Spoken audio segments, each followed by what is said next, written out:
धुंध के बीच एक पुरानी टूटी हुई हवेली का धुंधला सा साया।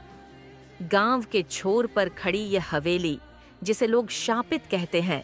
अजय संध्या अभी काव्या कार से उतरते हैं। कार का बोनट उठाकर देखते हैं, गाड़ी खराब।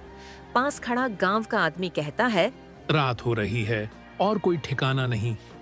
हवेली में रुक जाइए, लेकिन खिड़की मत खोलना। परिवार थोड़ी हिचकिचाहट के बाद हवेली में प्रवेश करता है। पहली रात की दस्तक अभी बिस्तर पर लेटा है। बाहर तेज हवा की आवाज।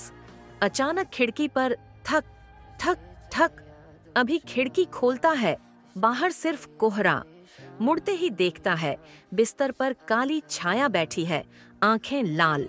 छाया फुसफुसाती है, तुम्हारा वक्त आ गया है। अभी चीखता है। माता पिता दौड़ते हैं, लेकिन छाया गायब। फर्श पर मिट्टी से लिखा, दूसरी रात तुम्हारी आखिरी होगी। सुबह का समय। अजय गांव के एक बूढ़े से बात करता है। बूढ़ा कांपते हुए बताता है, यह हवेली ठाकुर साहब की थी। उन्होंने एक साधु की हत्या की थी। साधु ने श्राप दिया, जो भी यहाँ रात बिताएगा उसकी आत्मा यहीं कैद हो जाएगी। दूसरी रात की शुरुआत परिवार एक कमरे में बैठा है, दरवाजे बंद।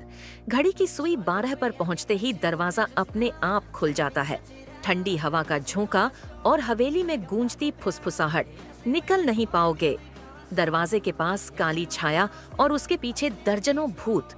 सभी के चेहरे फीके, आंखें सफेद, बिना पलक झपकाए घूरते हुए।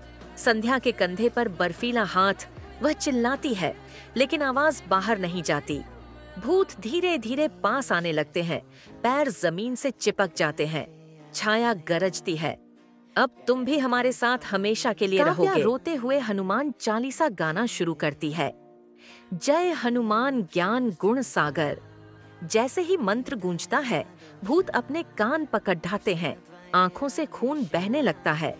दीवारों में दरारें पड़ती हैं और एक एक करके सब भूत धुएं में बदलकर गायब होने लगते हैं। हवेली में रोशनी लौट आती है।